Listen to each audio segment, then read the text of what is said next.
Hey, ladies and gentlemen, welcome back to the channel. As always, it is Nick here, back with your daily crypto news and analysis. And today we are going to be talking about Ripple and XRP, as well as the vast majority of crypto and finance. And with that being said, let's just dive in and let's start off with this. So, from R3 themselves, they do say that CBDC innovation continues to grow at rapid pace. Congratulations to industry leader Temenos on the unveiling of its proof of concept for CBDC wallet integration. We are thrilled Corda has played a part shaping the future of money. What's interesting to this, right? Like when we look back in time to the R3 news with Ripple and XRP being a settlement coin on R3's Corda, and then we look at Temenos, right? So for those that don't know, Temenos was working with Ripple. They had an integration of Ripple's payment network, aka RippleNet, and this also did include XRP. And what's interesting about this is that this goes all the way back 6 years ago, 7 years ago actually. And even today we bring this back up because when we look at what's going on right now, it seems as though all of the puzzle pieces are falling into place. We see the CBDC discussions, we see the tokenized deposits discussions, we see all of the discussions around faster payments and how, right now the need for speed is at an all-time high. So as we look at these things growing and becoming a big trend, there seems to be a lot of connections right back to Ripple. Almost all of these major players have some sort of connection to Ripple, at least in the last couple years.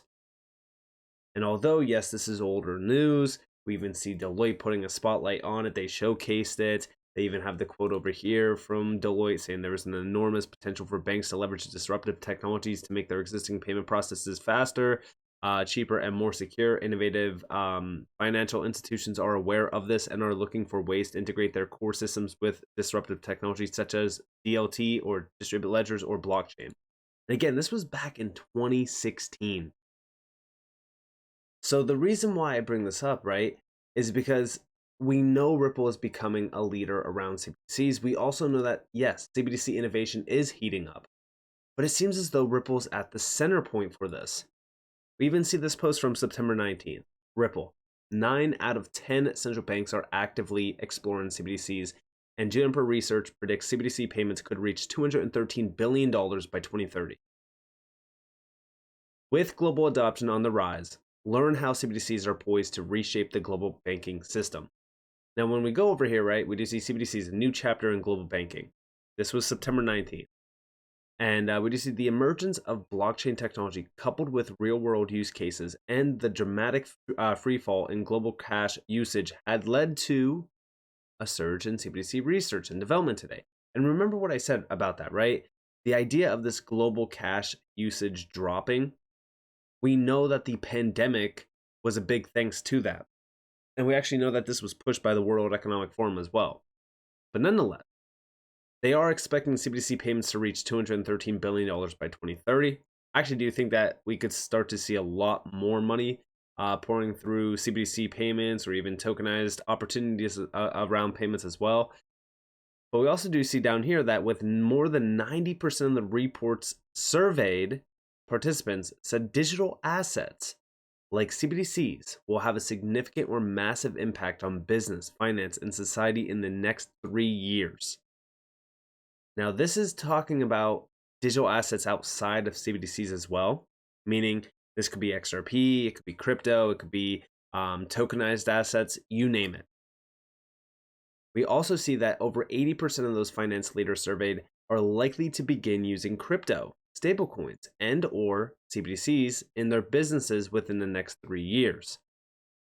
And 95% of the world's GDP in countries, more than 114 countries, are in various stages of CBDC research and development as of June of this year. This is big. But one thing that I will say is that they do mention this as well. The Atlantic Council indicates that 11 countries have already fully launched the CBDC, and 20 more will take significant steps towards piloting a digital currency in 2023.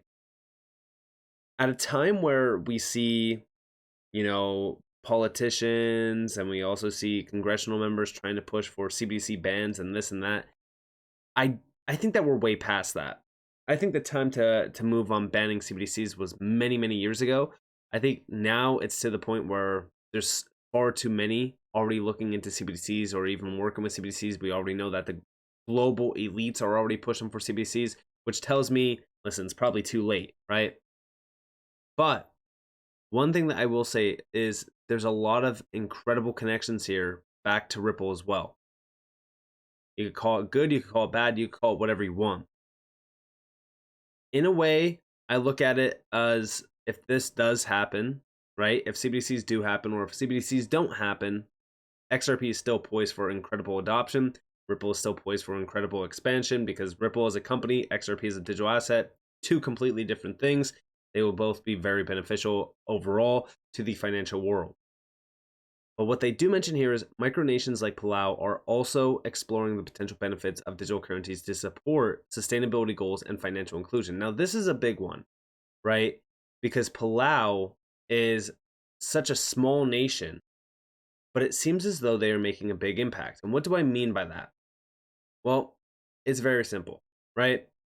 So one thing that I will note around a few of the areas that Ripple's already working in around CBDCs or just in general, a lot of them are smaller nations. This is telling me that I believe that we are starting to see these small nations being the test areas for this. Over here, we do see from the Digital Pound Foundation, today the government of Palau will commence a pilot project for a new US dollar-backed stablecoin set to be issued on the XRP Ledger. This was back in July. Now, mind you, Palau has been working with Ripple for a very long time, well over a year plus. The reason why I bring this up is because it's not necessarily a CBDC, it's a US dollar-backed stablecoin. That's very interesting. And remember, right, we recently went over the idea of, if we don't get CBDCs, maybe we get something different. Maybe we get tokenized deposits. Maybe we get, private banking tokens. I'm fine with that. If we have stable coins instead of CBDCs, and I mean stable coins that can't be programmed, that's a big win for the retail sector. It alleviates any of the problems or the thoughts around a CBDC and the we're going into like Orwellian society. It kind of alleviates a lot of those problems. But also outside of this, we see this. This got posted by XRP Darren, Fame21 More. Palau will be the evidence that everyone uses to say, that's safe enough for me. Listen closely. In order to do that, do you need a level of buy-in from regulators, or is that permitted under the existing? I see, Roy, you want to take that. I'm shaking my head because you had Matt McDermott here yesterday, I think, and he made a statement a couple of weeks ago, and he said in the US, the only way to do it is permission network, like Tony was talking about. And the answer is moving into the space, even if it's a permission network, and I'll put my US side on because I don't want to talk globally, you need regulatory approval. Before, when you build it, before you go out into the wild, develop it, you'll need to go to your regulator, be it the FDIC, be it the Fed, be it the OCC, and make sure that they are comfortable with whatever you're designing. If it's a permission network, then the discussion is easier. If you're talking about permissionless, to Tony's point, there are a lot of risks, specifically around, how do you know who's your counterparty? How do you know you're not paying a sanctioned country? And that will, at least in the US side, will not allow them to progress. So yeah, I mean, as we look at these smaller nation stablecoin initiatives, CBDC, it doesn't matter what you really kind of call it. They're experiments, right? They're proof of concepts. They are tests. They are trials. They're all crucial to mention. Why? Well, because it's very simple. This is what they are building off of. This is the basis, the foundation for what's going to come. And it seems as though Ripple is at the forefront of this. In fact, going all the way back to April, XRP Mickle Markets, he posted this, talking about Palau. Palau does what the US says. There's no doubt in my mind the Fed greenlighted the CBDC built on the XRP Ledger. The lawsuit is a smokescreen. The Federal Reserve is working with Ripple to build central bank infrastructure. There are bigger plans at play. Now, of course, this is speculation. All right. Not calling anyone out, not saying anything. I'm just saying it is what it is, right? It is speculation. But it seems as though it does make sense, because if we look at this is Palau is a sovereign nation and conducts its own foreign relations, consistent with the terms of the COFA. The United States and Palau maintain diplomatic relations as well as deep ties and a cooperative relationship. Very interesting. And again, you could see everything around this going in terms of like the rest of this article. It really kind of just talks about how the US and Palau are really kind of closely tied together. Now, we also seen a reply on this from Anderson, and he's saying certainly something going on behind the scenes. Also, Montenegro is not in the Eurozone or even in the EU, but still uses the euro, and Bhutan's currency is pegged to the Indian rupee. And here you guys have, is Montenegro in the euro? The official currency of Montenegro is the euro. You see over here, Montenegro and the euro. Again, it is a country in southeastern Europe, which is neither a member of the European Union nor the Eurozone, but they still use the euro. And here you have Bhutan as well. Again, their currency is pegged to the Indian rupee. And we even see him saying it could be a way to get a regulated USD, the US dollar, and a regulated euro on the public XRP Ledger or stablecoins. That could be powerful.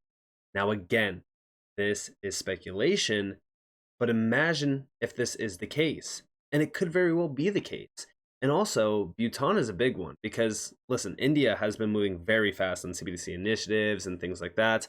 India is obviously a big area. We all also know that Ripple has been tied back to India many times in the past around their central bank, some major banks around India, you name it. This is very interesting.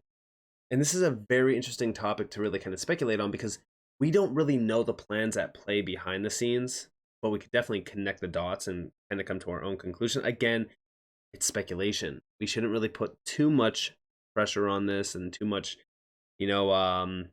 confirmation, if you will. But again, it seems as though dot connecting, things are getting very interesting behind the scene.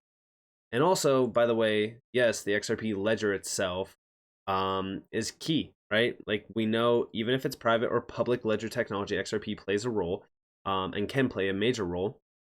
And this goes all the way back to June 15th with Colombia Central Bank and Ripple partnering to pilot a blockchain technology on the XRP Ledger CBDC platform.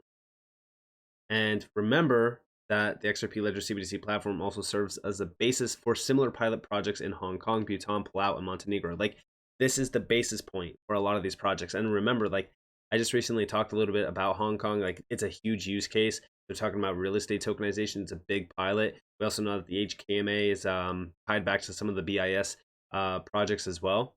But then also, there's a lot more building out on the XRP Ledger. In fact, Ripple revealed 8 countries building CBDCs on the XRP Ledger.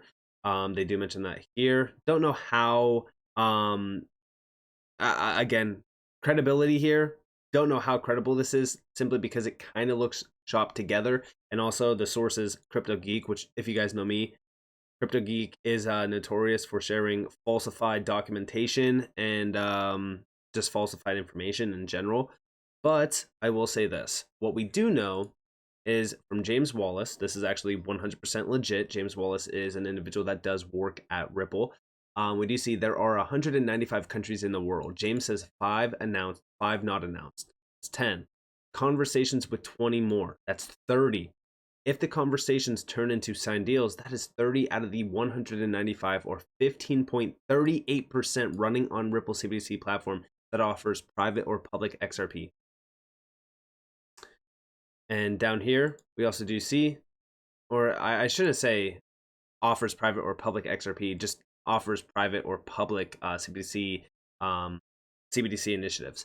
ODC also down here, Metcalfe's law states that the financial value or influence of a telecommunications network is proportional to the square of the number of connected users of the system. The law is named for Robert Metcalfe and first proposed in 1980, albeit not in terms of users, but rather of compatible communicating devices. Now listen closely to what he does say here. I would tell you that outside of the US, the SEC case, had almost no impact on our ability to get conversations and projects going with central banks. I know here in the US, we focus a lot on the US, that's what you'd expect. But the reality is that the rest of the world does not see things the same way. I think it's been clear for a while that countries like the UK and Switzerland and Japan have been very clear that XRP is not a security. So anyway, moving on to the CBDC side, it's not really been an impediment. Since we started 2.5 years ago on this project, we've announced 5 different countries that are working with us. We have a similar number that are not announced, and then we have 20 plus other active discussions underway. So we've announced 5 different countries that are working with us. We have a similar number that are not announced, and then we have 20 plus other active discussions underway. So again, as we really kind of look at Ripple and their initiatives around central banks, it's something that I've always said, right? Like, this goes back to July 28th. We know that they are only going to continue discussions with central banks. We know that Ripple has become a dominant force around the central banking system. We also know that they are working with the BIS, for an example. We also know that recently in August 17th, actually, Ripple Consensus participated in MasterCard program to promote CBDC innovation. Like, we know that Ripple is, they're a major driver behind this. They really are. And I know we all have our discussions. We all have our own thought processes around CBDCs. Me personally, I would love to have central bank digital currencies cater to the wholesale sector. In terms of like the retail sector side of things, I would love for us to have stable coins. I think stable coins could be very beneficial. We already really have them. I mean, USDC is a great example of this, but it seems as though we are going to start to see more, stable coins rising. Personally speaking, I don't like the idea of retail CBDCs. I just don't see why we would need that. I also don't like the idea of central banks being in control of money anymore. I really don't think that it is beneficial for anyone. I mean, look at history around finance. What have central banks done for money itself? Really nothing. In fact, they allowed it to lose money, and that's their goal, right? Jerome Powell wants to bring inflation down to 2%. That means losing 2% of your value on your money per year, and that's their goal. So if we actually look at what central banks are doing and their overall agenda, I don't think that's very beneficial. And if we are sitting here and we're seeing a whole restructuring of our global financial system, then I think now is probably the best time to plan ahead and say, all right, well, maybe we shouldn't have central banks have the power that they have, because for the longest time, what have they really done? So again, would like to see CBDCs not in full control of central banks. Again, are we going to see that? Probably not. I think that central banks at the end of the day will usually always win. They always do. But I do think that digital assets like XRP, for an example, are a crucial piece of the puzzle. Public or private ledger technology ran by Ripple allows XRP to be a bridge currency. It's not 100% a necessity, but it does allow XRP to be a bridge currency, and that's what they have been doing, and that's what they've been pioneering. So again, very beneficial to note that, but things are changing, right? Like, we are seeing systemic change at this point in time, and it seems as though Ripple is behind a lot of it. Rapid changes in the air. We are seeing every single moving piece coming together at this point. There's a lot of great connections here. There's a lot of great speculation to go over. It's nothing too crazy. We're not seeing, major crazy speculation that's, uncalled for. We're actually seeing it tied together with some facts here. So again, let me know what you guys think about this down in the comments below. Me personally, I think that Ripple has become a face around the elite agenda. I think that they have been really kind of working with the elites for a very long time. I really have said this since going all the way back in time, simply because going all the way back to 2017, you had Ripple working with the Gates Foundation about leveling the playing field. And ever since then, it's really kind of confirmed my thought process on that. But with that in mind, if you guys did enjoy the video, definitely leave a like, subscribe, so notifications on because I'm free content. You guys are more than welcome to follow me on Twitter and join the free Discord in the description below. And with that being said, guys, it's been Nick. Peace out.